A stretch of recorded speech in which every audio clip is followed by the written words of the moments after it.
This month's guest delivers a roadmap to achieve business growth, transformation, and innovation through the use of emerging technologies, but crucially, in a human centric manner that benefits both business and humanity.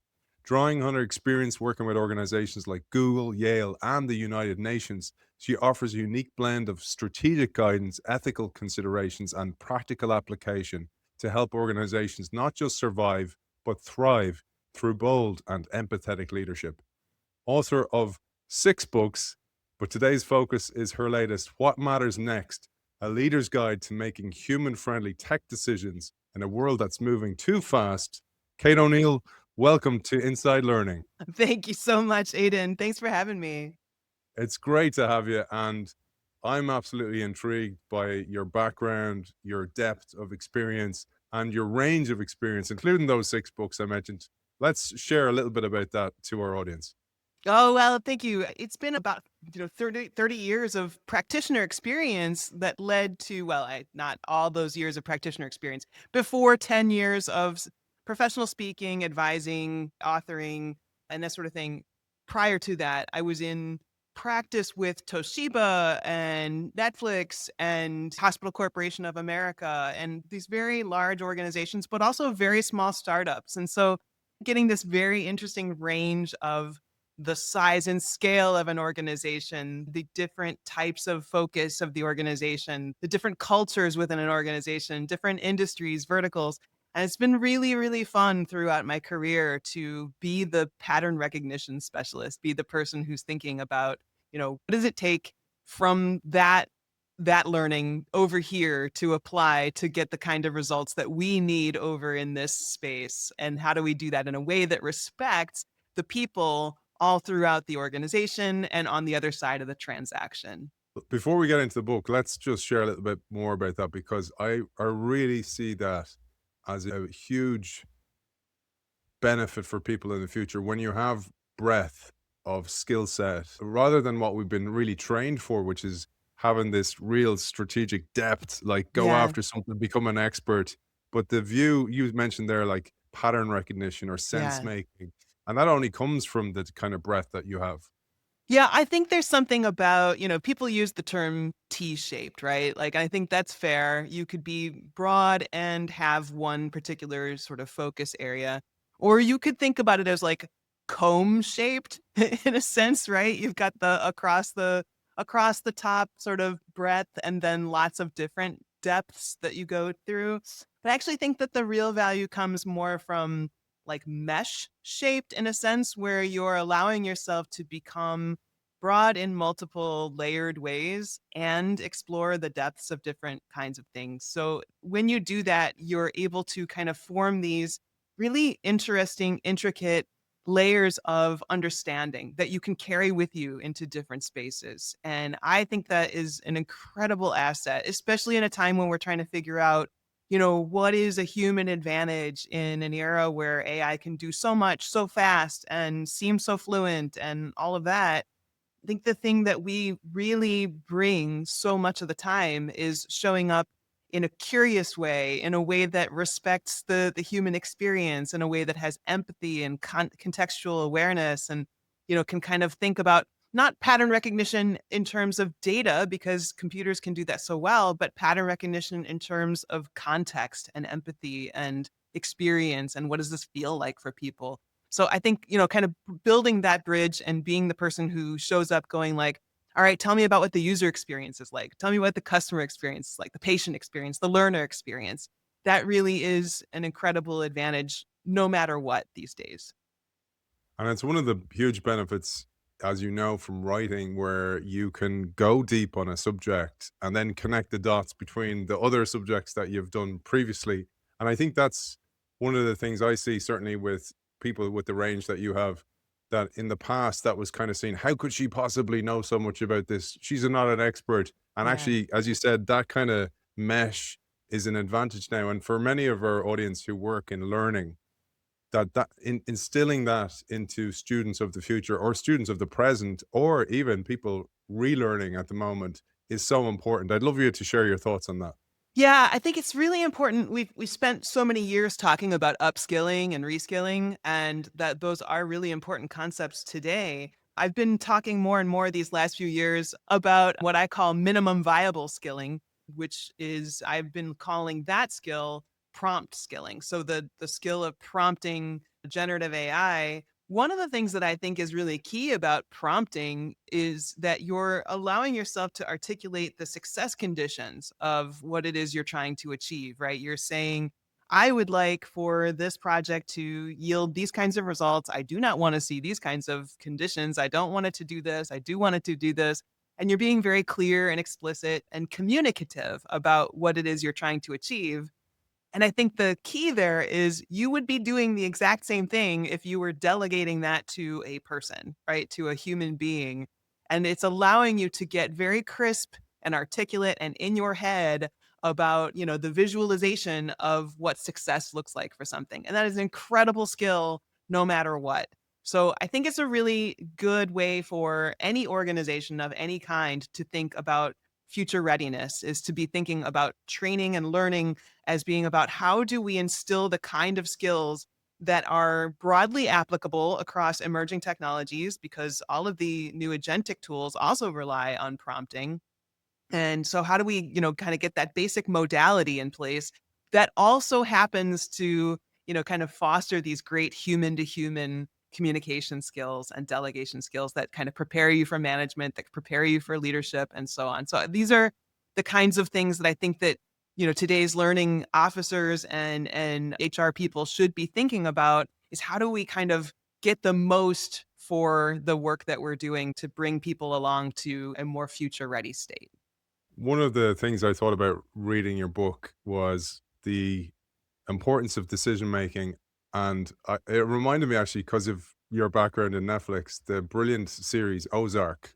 Oh, I'm yeah. sure, like absolutely brilliant series, extremely violent for those who haven't seen it, but really, really, there's a voiceover at one stage, and what he talks about is how decision making, good and bad, really direct your life. Sliding doors Mm. moments that these Mhm. decisions make.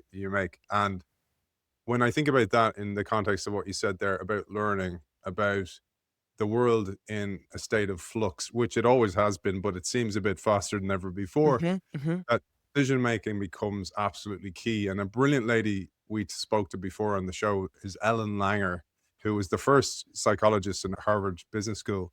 And she gave me this beautiful line. She said, everybody is caught up in this fear of making the right decision. Hmm. She said, but you need to make the decision and then make the decision right.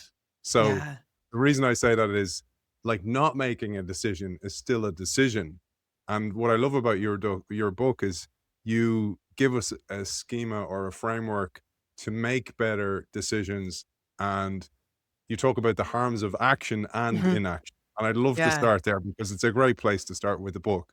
Yeah, I think that insight you just shared is very related to that harms of action and inaction, right? Because the idea is that I think people get hamstrung by this decision that sits in front of them, right? Not really thinking about the fact that this is just today's decision. This is just this decision. There's going to be another decision tomorrow and another decision after that. No matter what you do, right? There's still going to be successive decisions. And I think we underestimate the continuity of the sort of flow from previous decisions into the current decisions that we make. And I think the more we see that continuity, the more we recognize that through line, the less we feel the pressure of this one specific decision. And we can instead focus on making it the best way we can for now, while respecting, as you pointed out, that harms of action and harms of inaction is, recognizing that if we have all of the information that we think we're realistically going to get, then our delaying on making that decision is causing us harms of inaction or costing harms of inaction. And if we don't have all the information that we realistically think we can get that we're going to need to amass in order to make a more responsible decision, then we are invoking the harms of action. And it's not a very difficult model. I think it's one that's fairly easy to ask yourself as sort of a sanity check in the moment of making a complex decision. And I think it's one that I've heard back from readers has been really helpful and instructive in kind of in framing up, like, realistically, do I have the information that's going to allow me to navigate? Am I invoking harms of action or inaction by making this decision in this particular way, knowing that tomorrow is just going to bring another decision and the day after that?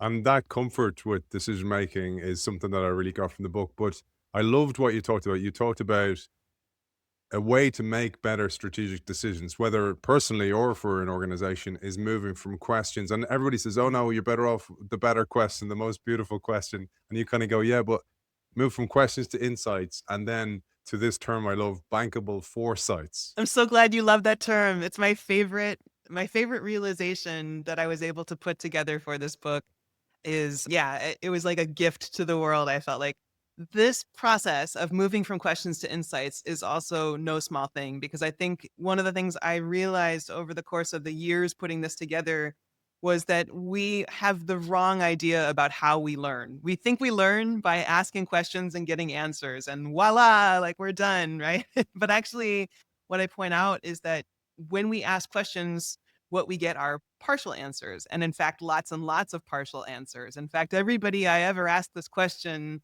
like, how many times have you ever asked a question and gotten a different answer from every single person on your team?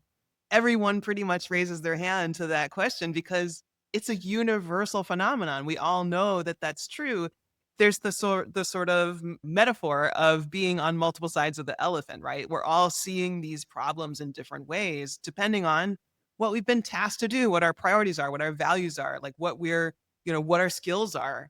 And then when we pull those partial answers together and synthesize those into, where is the common truth within those partial answers, but also, like, what's the tension between them? Why is someone saying this and someone else is saying this? And those sound like two very different answers. Why do they sound like different answers? Am I asking not the right question yet? Or, are we pointing at something that maybe we just don't understand well enough, etc.? From there, we are actually able to synthesize the most profound thing in my mind in all of business wisdom is insights. And insights are like this incredibly crystallizing lens that help us, as we accumulate them, we can make more rapid decisions in ways that allow us to cut through this process much more efficiently. As I think about one example of that is, we all know that Apple is a design centric company, right? That's one insight about Apple. And if you're an executive at Apple, you know this insight in your bones, right? So if someone brings you a new feature that they want to roll out in the latest iOS upgrade and it's not well designed, that is an instant answer that you can, thumbs down. That is not ready to go. Like this in our company, that means go back and make sure it's designed well and goes out. Very simple analogy, but I think in every organization, there is something that feels is intrinsic to the DNA as design is to Apple. And when you know those things, you're able to make what I call ethically accelerated choices. Then the point that you brought up, and that's my favorite thing, is out of the process of making decisions using insights, you're making what is a timely approach for today because you've chosen this is how we're going to go forward today. And what it also gives you is this almost like exhaust from that process is what is a bankable foresight. It's saying, look, I don't have to take action on this today, but I do have this sense that there's going to be something that matters in the future. And if we triangulate today's decision and the decisions we make every day after that toward the bankable foresights we're accumulating, we're beginning to get a much clearer sense of what the future is likely to be. And that whole shroud of uncertainty starts to lift. It is no longer this entirely blackened space that we just have no idea what's coming, where we have actually built some equity in the future. We have actually built some sense of there being a scaffolding that we're leaning into, that we're kind of building into. And it is no longer as mysterious and as daunting and as hard to make decisions around. I absolutely love it. And I envisaged it as a like a wall in an organization, ideally somewhere where everybody will see it around the coffee machine or something like that, or the water cooler, if anybody has one anymore. But Yeah. somewhere where you collect organizational knowledge or Mm. institutional knowledge, because you think about how many it's happened to everybody listening to this show. I'm sure you've had an idea inside an organization, you leave, and so does Yeah. that idea. It's Right. gone forever. And I love the idea of somewhere where this is a bank of knowledge and Right. foresight, attempts at stuff that we tried before that might have been too early, because oftentimes we throw out so much value that's inside the organization, bring in a new person, and they discover it all over again. And it's Right. just that's what I loved about that idea. But Yeah. there are also the idea that it's a North Star, or it creates a North Star, because you talk about a model that aligns several things. So focus, purpose, values, and resources, most importantly, Mhm. on an organizational level. I'd love you to share more about that.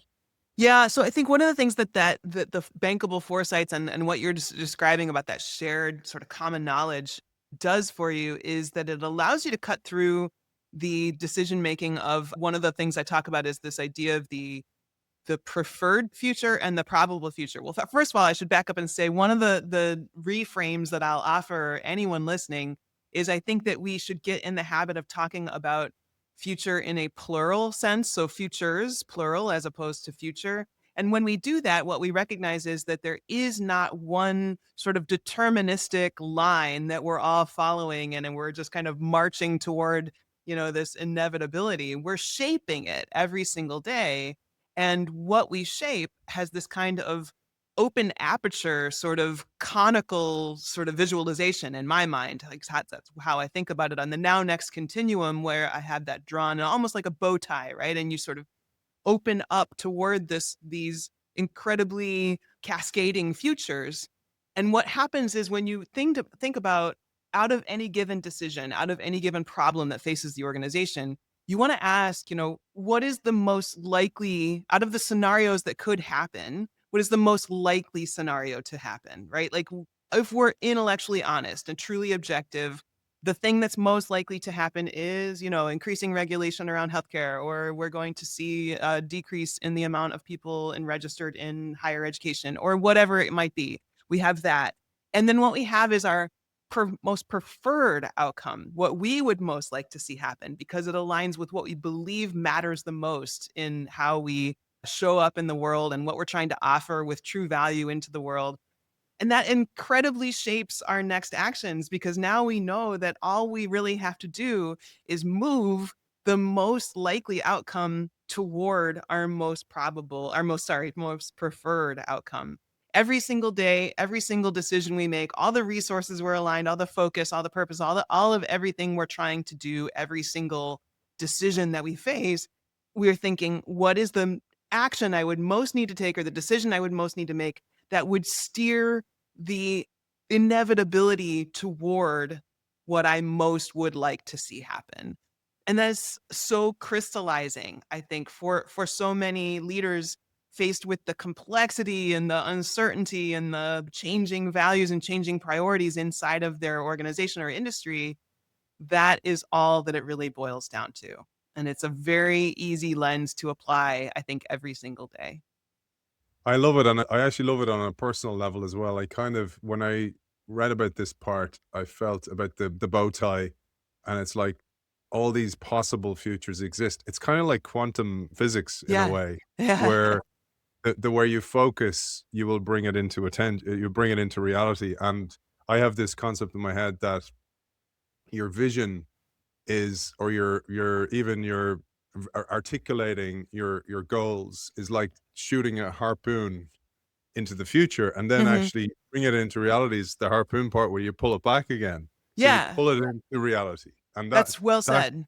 yeah, well, that's kind of the way I'm a metaphorical thinker, so I thought about Yeah. that as part of it.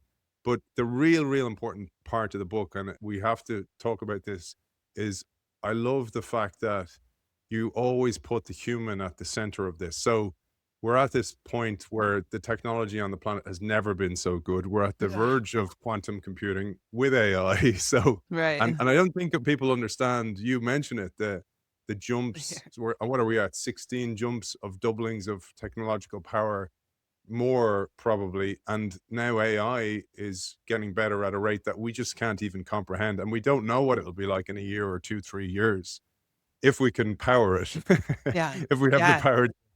But in there, is the technology will run ahead, but we evolve very, very slowly, and we can be lost in that evolution. And I think that's such an important part of your writing and your talks and this book. And I'd love you to share that as a real message to get through to our audience. Yeah, well, I think one complementary or sort of companion piece to this is my TEDx talk that I did in October. It's called "We Cannot Leave Meaning Up to Machines." And that is the sort of the underlying theme of that human-friendly, human-centered piece of what matters next, is that there's so much that I think machines are so fantastic for, and technology in general has been a fascination of mine my entire life. And AI is something that I've been thinking about and learning about and speaking about for, decades, not just the last, 5 years or 4 years since the ChatGPT moment really opened up attention for most people. But I think what happens with large language models, for example, in specific, is that they are so fluent and so good at simulating this sense of the fluent use of language to to trigger our human sort of mirror neurons, or all of our sort of human instincts of empathy, to suggest that we're interacting with an intelligence like our own, maybe far beyond our own. And then we begin to treat it with the kind of empathy that we would treat another person. That allows us to then sort of delegate some of the responsibility for decision making to this far greater intelligence. It allows us to say, like, oh, okay, well, let's share our innermost secrets and landscape, for the benefit of this thing to share back with us what we should be doing, how we should be making decisions. All of these tools are incredibly useful if we use them in the right proportion, if we use them in the ways that they're actually going to facilitate our wisdom and our meaning making.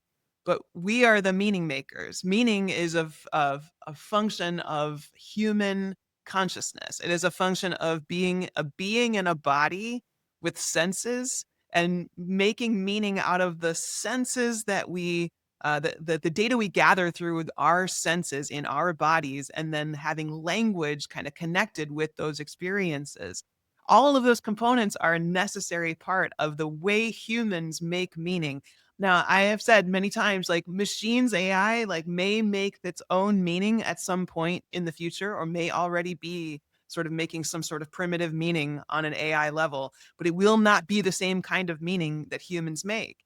And I think we need to respect that. The human meaning, that our understanding of meaning, has been at the core of all of culture for all of human civilization. And it's part of all of our history and legacy. And I hope that it's something that we are invested in handing down to generations ahead of us. So, what we need to do is make sure that we understand it in order to preserve it and protect it, even as we use increasingly sophisticated technology to make ourselves more effective and efficient, and to further our agendas and to further progress on behalf of humanity, on behalf of the human experience.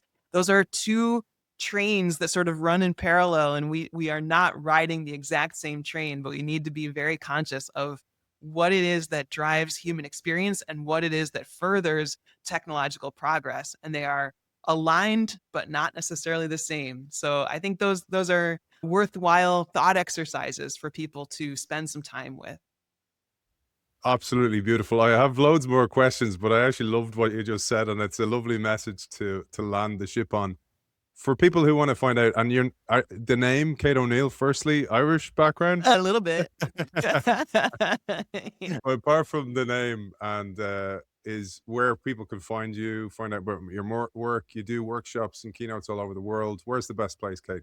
Yeah, KO Insights is my company. Yeah, and it has information about what matters next, as well as my other books, as well as my speaking, my advisory work. And yeah, it has been an incredible the privilege of a lifetime to get to work with so many companies at such a high level.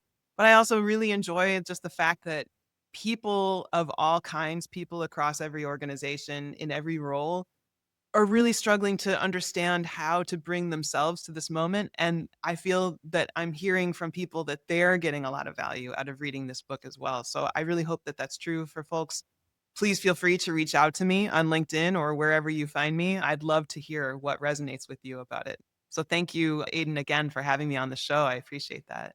Absolute pleasure. And I had an idea just all of a sudden. I remember you shared you were doing a talk for a company and they gifted you with your own Wheaties box. Yeah, you So see it in the background. I see it behind you there. So I'm gonna ask our audience. Okay, so maybe you'll tell us about that, but I'm gonna ask your audience for anybody who's first to email us in at the Learnovate Center and tell us the color of the box.